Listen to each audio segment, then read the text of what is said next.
तो कहानी अभी यहाँ तक पहुंची है कि नेग्रियंस ने टर्मिनस के लोगों पर हमला कर दिया है। टर्मिनस की मदद के लिए इंपीरियल जहाज भी आया था, मगर फेरा के लोगों ने उसे भी मार गिराया। ये तो इसी वीडियो में हमें पता चल जाएगा कि असल में फेरा का प्लान क्या है और आगे वो क्या करने वाली है। बात रही गेल्डोनिक की, तो आने वाली वीडियो में हम उसकी कहानी पर ध्यान देंगे। यहाँ हमारा ध्यान होगा सम्राट पर। याद होगा आपको, एक धार्मिक नेता प्रोक्सिमा ओपाल की डेथ हो चुकी है। सम्राट डे मेडन ग्रह पर अंतिम संस्कार के लिए वहां जाने वाले थे, पर उसका असली मकसद तो कुछ और ही है। ये आगे समझ आएगा। हमेशा की तरह शुरुआत गेल्डोनिक की आवाज से होती है। गेल कहती है कि बचपन में मैं ट्रेंटोर की कहानियां सुनती थी। कहा जाता था कि यह ग्रह आकाश गंगा के बीच में है। पूरे ब्रह्मांड में इस ग्रह को अहम समझा जाता। मुझे बताया गया था कि ट्रेंटोर पर रहने वालों को गुनहगार यानी कि पापी माना जाता है, क्योंकि वो झूठे पैगंबरों को मानते हैं। एक इंसान जो खुद को ईश्वर से भी महान समझता था। तब मुझे इन कहानियों पर विश्वास नहीं था, जब तक कि मैं खुद उस इंसान से नहीं मिली। गेल आगे कहती है कि मुझे बताया गया था कि सम्राट इतने शक्तिशाली है कि वो किसी भी दुनिया को उजाड़ या बसा सकते हैं। एक ऐसा इंसान जिसने मौत को भी हरा दिया था, अमर हो चुका था। और जब मैंने उस इंसान की आंखों में देखा, मैं समझ गई कि इस बात में कोई शक नहीं, और सम्राट को भी इस पर शक नहीं था। मगर फिर उसके लिए सब बदल गया जब उसका सामना हैरी सेल्डन से हुआ। अब हमें अंतरिक्ष में इंपीरियल जहाज दिखाया जाता है। दो स्पेसर आते हैं और सम्राट डे को जगाते हैं। सम्राट को बताया जाता है कि वो सूर्य प्लेनेटरी सिस्टम में पहुंच गए हैं।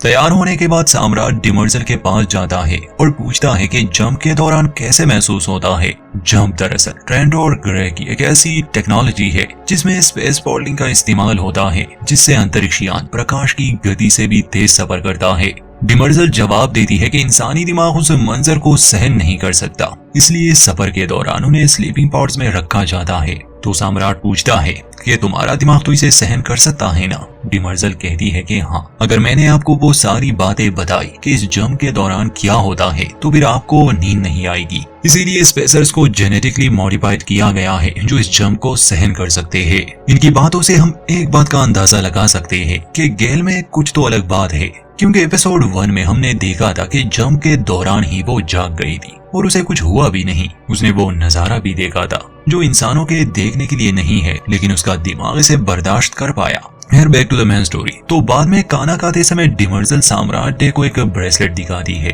और वो उसमें लगे क्रिस्टल के बारे में पूछती है। सम्राट डे कहता है कि ये लवायतन क्रिस्टल है जो नमक से बना है, और ये खास नमक मेडन के कदानों में ही पाया जाता है। ये क्रिस्टल मेडन, मदर यानी माता और क्रॉन के सफर का प्रतीक है, जो कि 3 देवियां थी। लुमिनस धर्म के मानने वाले इस क्रिस्टल को छूकर प्रार्थना करते हैं। कहा जाता है कि शुरू में सिर्फ एक देवी हुआ करती थी, लेकिन जब सूर्य ग्रह से डॉल नामी ग्रह टकराया तो इसके 3 चांद बन गए, जिनमें से सिर्फ मेडन ही जीने लायक है। यहाँ हैरान कर देने वाली बात यह है कि डिमर्जल भी लुमिनस धर्म को मानती है। डेव से पूछता है कि इंसानों का तो समझ आता है, वो अपनी जिंदगी का मकसद ढूंढने के लिए धर्म को मानते हैं, मगर तुम धर्म पर यकीन क्यों रखती हो? तुम्हें तो तुम्हारा मकसद सदियों से पता है, यानी कि गैलेक्टिक साम्राज्य की सेवा करना, सम्राट की सेवा करना। इस पर डिमर्जल कहती है कि जरूरी नहीं कि अगर आपके पास सारे जवाब मौजूद है तो आपकी खोज पूरी हो चुकी है, बल्कि खोज हमेशा जारी रहती है। आप और आपके भाई जैसे ही दुनिया में आते हैं, पहले से ही तुम लोगों का मकसद तय होता है। तुम्हारा काम है राज करना, मगर बाकी इंसान उन्हें अपना मकसद ढूंढना पड़ता है। जैसे कि उस देवी ने नहीं चाहा था कि वो टुकड़ों में बट जाए और वो हमेशा एक होने को तरसती रहती है, लेकिन उनके बलिदान ने हमें मुकम्मल कर दिया और हमें सिखाया कि हम अपनी जिंदगी के किसी भी मोड़ पर अपना रास्ता बदल सकते हैं, एक नया रास्ता चुन सकते हैं। मेडन पर जो नमक पाया जाता है, लोगों का मानना है कि ये उस देवी के आंसू है। दोस्तों, लुमिनस धर्म को समझना मुश्किल नहीं है। एक कहानी है जिसके हिसाब से पहले एक एंटिटी हुआ करती थी जिसे इंसान देवी भी कहते थे। ये एक सूरा नामिक ग्रह था। फिर इस ग्रह से एक और ग्रह टकराया और इसके 3 चांद बने, जिसमें एक चांद मेडन भी था जिस पर इंसान रहते हैं। तो जो 3 चांद बने, अब ये माना जाता है कि ये उस देवी के 3 हिस्से है और उसने अपना बलिदान दिया ताकि मेडन पर जीवन पनप सके। लुमिनस धर्म में भी ऐसी चीजों पर विश्वास करना पड़ता है जो नजर नहीं आते। खैर, इनका विश्वास मौत, बलिदान, पुनर्जन्म और देवी की प्रार्थना करना जैसे बातों पर था। ये धर्म साम्राज्य से भी पुराना था। साम्राज्य 12,000 सालों से है और लुमिनस धर्म 15,000 साल से। लुमिनस धर्म को मानने वालों की तादाद 3 ट्रिलियन है। ये बहुत बड़ी तादाद है और 3 ट्रिलियन लोगों की एक ऐसी नेता होनी चाहिए जो साम्राज्य की वफादार हो। अगर किसी ऐसे इंसान ने गति संभाल ली जो सम्राट के काबू में नहीं हो तो वो इन्हें खत्म भी कर सकता है। और इसीलिए खुद सम्राट डे यहाँ आए हैं ताकि वो जिपर हलीमा के बजाय जिपर गिलाट को गति पर बिठाने में मदद करे। आई होप कि अब सब क्लियर हो गया। डिमर्जल और सम्राट डे इसी बारे में बात कर रहे थे कि तभी एक सर्वेंट आकर बताती है कि हम मेडन के करीब पहुंच चुके हैं और कुछ ही देर में वो साल्ट पैलेस में होंगे। शिप ग्रह पर लैंड करता है। बाहर जाने से पहले डिमर्जल कहती है कि आपको अकेले ही जाना होगा क्योंकि ये लोग धर्म को मानने वाले हैं और मैं एक मशीन हूँ, तो ये आपके लिए सही नहीं। मगर सम्राट कहता है कि नहीं, तुम्हारे बगैर मैं कमजोर पड़ जाऊंगा, इसलिए तुम मेरे साथ जा रही हो। सम्राट जैसे ही बाहर आता है उसे हैरानी हुई क्योंकि उसके स्वागत के लिए लोग थे ही नहीं। जिपर हलीमा अकेली ही उनकी स्वागत में खड़ी थी। हालांकि सम्राट के स्वागत के लिए एक भीड़ होनी चाहिए थी। ये पूरे आकाशगंगा का सम्राट जो है, ये बात डे को तो पसंद नहीं आती। ये तो साफ साफ उसकी तौहीन थी। जिपर हलीमा माफी मांगती है कि हमारे लोग प्रॉक्सिमा के गम में डूबे हुए हैं, इसलिए मैं अकेले ही यहाँ आई हूँ। हलीमा सम्राट को पानी पेश करती है कि ये पवित्र पानी है, मेडन ग्रह के कॉक से लाया गया है। सम्राट डे मना करता है। डिमर्जल कहती है कि सम्राट कोई भी ऐसी चीज नहीं पी सकते जिसकी जांच ना की गई हो। जिसके बाद वो सभी अंदर जाते हैं जहां प्रॉक्सिमा ओपाल के शोक सभा में सम्राट डे जिपर गिलाट को नई प्रॉक्सिमा बनाने की शुभकामनाएं देता है। मगर जिपर गिलाट कहती है कि अभी मुझे चुना नहीं गया, ये तो जिपर की काउंसिल ही तय करेगी कि अगली प्रॉक्सिमा कौन होगी। तो सम्राट डे कहता है कि तुम्हारे लिए हम ये ऐलान करते हैं कि मेडन ग्रह पर हम एक विशाल सा पानी की व्यवस्था बनाएंगे जिससे आइंदा कभी भी मेडन वासियों को पानी की कमी का सामना ना करना पड़े। वहाँ मौजूद लोग तो बहुत खुश हो जाते हैं। असल में सम्राट डे कोशिश कर रहा था कि लोग जिपर गिलाट को ही अपना प्रॉक्सिमा चुने। बाद में दिखाया जाता है कि जिपर हलीमा अपनी जिम्मेदारियां निभाते हुए प्रॉक्सिमा ओपाल के आखिरी रसूमात करती है। वो लोगों से अपनी बात कह रही थी कि तभी उसकी बात काटते हुए जिपर हलीमा ऊपर आती है। वो अपने ही धर्म को लेकर एक भाषण देती है। कहती है कि जो माता यानी कि देवी ने हमारे लिए किया है उसे भुलाया नहीं जा सकता। ये पुनर्जन्म भी उन्हीं की देन है। आज से 1000 साल पहले हमारे शरीर में सिर्फ एक ही आत्मा हुआ करती थी, वो खत्म हो जाती बिल्कुल किसी मोमबत्ती की तरह। लेकिन हमारी देवी हम पर मेहरबान हुई और उन्होंने एक सीधी रेखा को एक चक्कर में बदल दिया, यानी कि पुनर्जन्म का चक्कर। और अब हम दोबारा जन्म ले सकते हैं किसी और शरीर में। लेकिन कुछ लोग इस पुनर्जन्म का गलत फायदा उठाते हैं। उसका इशारा सम्राट और क्लोनिंग की तरफ था। हलीमा की भाषण से लोग तो बहुत खुश हो जाते हैं। उसने साबित कर दिया कि लुमिनस धर्म पर उसका पक्का विश्वास है और वो प्रॉक्सिमा बनने के लिए भी सही है। ये सम्राट के लिए खतरे की बात थी। फिर हलीमा अपनी देवी का नाम पुकारकर उनके सामने अपने घुटने टेक देती है, जिसके बाद बाकी सब भी ऐसा ही करते हैं। यहाँ तक कि डिमर्जल भी। और सम्राट गुस्से में ये सब देख रहा था। आने वाली कहानी में देखेंगे कि नई प्रॉक्सिमा कौन बनती है और सम्राट डे इस समस्या का क्या हल निकालते हैं। अब आपको ले चलते हैं ट्रेंटोर ग्रह पर। महल में अब सिर्फ सम्राट डॉन और डस्क है। वैसे तो ये क्लोन सबसे पहले सम्राट क्लियोन की एग्जैक्ट कॉपी है, मगर सम्राट डॉन बाकी सबसे अलग है और आगे ये बातें और भी खुलकर सामने आएगी कि कैसे आज से पहले किसी भी सम्राट को अपने नौकर से प्यार नहीं हुआ था, मगर डॉन को बागीचे में काम करने वाली एक लड़की पसंद आई। उसका नाम जोरा है। कभी कभी वो उससे बात करने जाता था। आज भी वो उससे बात करने गया था, मगर एक नौकर आकर डॉन से कहता है कि डस्क आपको बुला रहे हैं। असल में आज ये लोग शिकार पर जाने वाले थे। रास्ते में डस्क डॉन से कहता है कि वैसे तुम्हें एक शिकारी बनाने का काम तो सम्राट डे का है, मगर अब चूंकि वो यहाँ नहीं है इसलिए मैं तुम्हें सिखाऊंगा। डस्क उसे एक पक्षी की जानकारी देता है कि हमें इसका शिकार करना है। डॉन शिकार में काफी अच्छा था। वो 6 पक्षी मार देता है तो उसका नौकर कहता है कि आपने तो डस्क का रिकॉर्ड भी तोड़ दिया। डॉन परेशान हो जाता है, पूछता है कि उसने आज तक कितने पक्षी मारे, तो सर्वेंट कहता है कि 3, और असल में डॉन ने 6 मारे थे। उस नौकर को कहता है कि जल्द ही इन 3 पक्षियों को फेंक दो और कहना कि मैंने भी सिर्फ 3 ही पक्षी मारे हैं। शायद वो अपने भाइयों को ये नहीं दिखाना चाहता था कि वो उनसे अलग है। फिर डस्क उसे एक जगह लेकर आता है जहाँ उन्हें खुश करने के लिए बहुत सारी औरतें थी। सम्राट डस्क बोलता है कि तुम बड़े हो रहे हो इसलिए तुम्हें यहाँ पे रहना चाहिए। डस्क ये भी बताता है कि जब भी हम किसी लड़की से मिलते हैं तो अगले दिन उसकी याददाश्त मिटा दी जाती है। डॉन एक लड़की को चुनता है। वो उससे कुछ देर बातें करता है और बिना कुछ किए ही वहाँ से भेज देता है। बाद में हम देखते हैं कि वो लड़की डस्क के साथ है वो डस्क को बताती है कि उसने मुझे छुआ तक नहीं, बस कुछ देर बातें की। इस पर डस्क हैरान होकर पूछता है कि मुझे एक एक शब्द जानना है जो उसने तुमसे कहा। बाद में डॉन जोरा को महल में लेकर आता है। जोरा कहती है कि मेरा यहाँ आना मना है, तो सम्राट डॉन उसे कहते हैं कि यह आदेश है। खैर दोनों खिड़की में खड़े हो जाते हैं। जोरा को वहां डर लग रहा था, इसलिए डॉन अपना सुरक्षा कवच यानी कि ऑरा उतारकर उसे पहनने को कहता है, लेकिन जोरा कहती है कि अगर आप ये नहीं पहन रहे तो मैं भी नहीं पहनूंगी। डॉन उस ऑरा को पहन देता है। दोनों बातें करते हैं जहां डॉन उसे किस कर लेता है। इसी बीच हम मास्टर शैडो को देखते हैं जो जंगल में जाता है, जहां डॉन ने उन 3 पक्षियों को झाड़ियों में फेंक दिया था। शैडो मास्टर उन पक्षियों को लेकर वहां से गायब हो जाता है। जिस अंदाज में वो गायब हुआ, इससे ये अंदाजा लगाया जा सकता है कि साम्राज्य के पास काफी आधुनिक उपकरण है, मतलब किसी को पता भी नहीं होगा और सम्राट का आदमी उस पर घात लगाए बैठा होगा।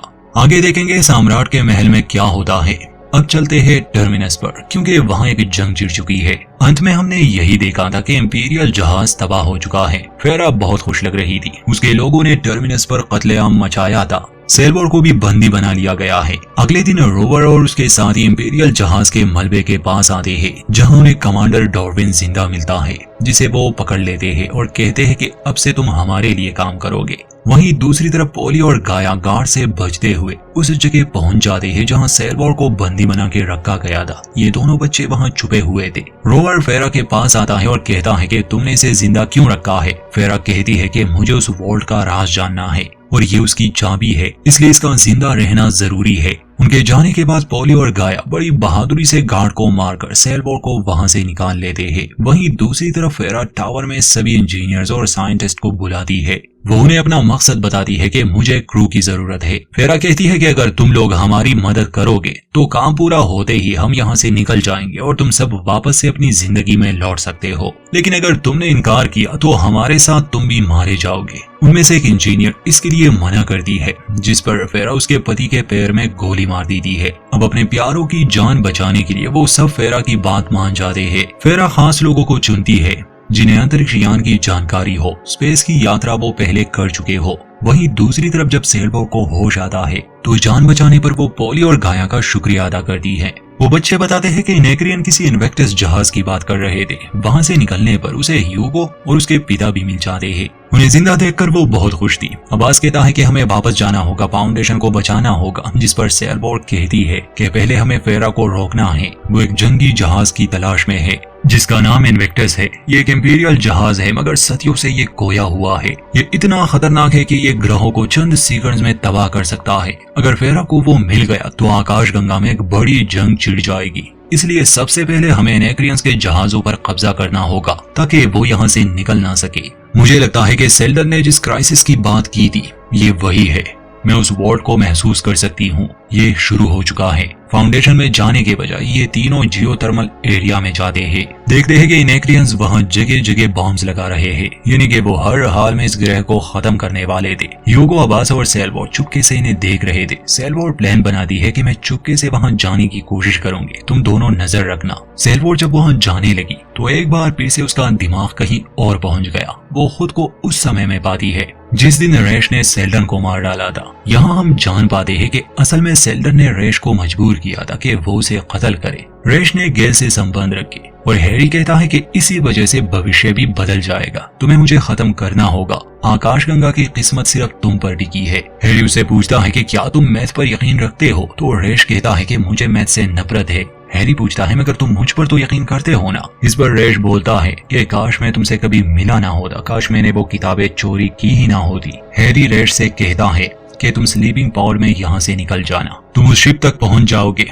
इसीलिए रैश ने हैरी को मारा, मतलब कि वो बुरा नहीं था, मगर ये सब प्लान का हिस्सा था। लेकिन हमने देखा कि जब गेल वहां पहुंची, उसे बचाने के लिए रैश ने अपनी जगह उसे पॉड में भेज दिया। यानी कि इस समय जिस शिप में गेल है उसमें रैश को होना चाहिए था। यही वजह है कि कंप्यूटर रैश के अलावा किसी और के ऑर्डर्स को फॉलो नहीं कर रहा था। यहाँ इनकी बातों से हम ज्यादा तो नहीं जान पाते कि हैरी ने ये सब क्यों किया, मगर ये बात समझने वाली है कि हैरी जब भी साइको हिस्ट्री की बात करता था वो हमेशा कहता था कि इससे किसी बड़ी जनसंख्या के भविष्य का अंदाजा लगाया जा सकता है। किसी एक इंसान का भविष्य बताना नामुमकिन है, वो एक राज ही रहता है। तो फिर हैरी को सिर्फ रैश का भविष्य क्यों नजर आ रहा था, ये जवाब हमें आगे मिल जाएगा। खैर जब सेल्वोर को कुछ होने लगता है तो ह्यूगो ये देख रहा था। उसे बचाने के लिए वो भागता है मगर इनेक्रियंस उसे देख लेते हैं। वो उन पर गोलियां चलाते हैं। सेल्वोर को बचाने के लिए अब्बास इनेक्रियंस का ध्यान अपनी ओर आकर्षित करता है। सेल्वोर को पता था कि वो बच नहीं पाएंगे। वो उसे बचाने की कोशिश तो बहुत करती है मगर इनेक्रियंस बहुत ज्यादा थे। अंत में अब्बास वहां पर एक्सप्लोजिव को एक्टिवेट कर देता है। उसके आखिरी शब्द यही थे कि सेल्वोर हार्डिन, टर्मिनस की वार्डन, हमारा मकसद अब तुम्हारा मकसद है, फाउंडेशन को सुरक्षित रखना। और इसी के साथ एक धमाका होता है। वो इनेक्रियंस कॉर्वेट्स तबाह हो जाते हैं। अपने पिता के मौत पर सेल्वोर बहुत रोती है। ह्यूगो उसे सहारा देता है। सेल्वोर कहती है कि मैंने सब बर्बाद कर दिया। ह्यूगो उसकी हिम्मत बढ़ाता है। कहता है कि शायद वॉल्ट तुम्हें एक सही दिशा दिखाना चाहता है। मुझे यकीन है कि तुम बाकियों से अलग हो, खास हो। इस पर सेल्वोर कहती है कि अब उसे किसी बात की परवाह नहीं, वो बस फेरा को सजा देना चाहती है। ह्यूगो से कहती है कि बाकी जहाज तबाह हो चुके हैं और अब हमारे पास सिर्फ तुम्हारा जहाज बचा है, जिसे लेकर हम मदद के लिए निकल सकते हैं। इससे पहले कि वो फेरा के हाथ लगे हमें निकलना होगा। लेकिन कॉलोनी में वापस जाने पर फेरा और उसके लोग दोनों को पकड़ लेते हैं। अब जब फेरा सेल्वोर को मारने वाली थी तो ह्यूगो शिप के कंप्यूटर को ऑर्डर देकर शिप का सारा कमांड सेल्वोर को सौंप देता है। फेरा कहती है कि इसे अभी बदलो, पर ह्यूगो कहता है कि अब शिप मेरे कंट्रोल में नहीं है, जिस पर गुस्सा होकर ह्यूगो को मारने वाली थी। तो सेल्वोर कहती है कि मुझे जहाज चलाना नहीं आता, इसीलिए हमें ह्यूगो की जरूरत पड़ेगी। अब फेरा अपने कुछ लोगों को वहीं छोड़कर टर्मिनस वासियों पर नजर रखने के आदेश देती है, जबकि खुद वो सेल्वोर और उसके बाकी कुछ साथियों के साथ जहाज में चढ़ जाती है। उसी जहाज में ये लोग इस ग्रह से निकल जाते हैं और आने वाले वीडियोस में हम जान लेंगे कि असल में फेरा का प्लान क्या है।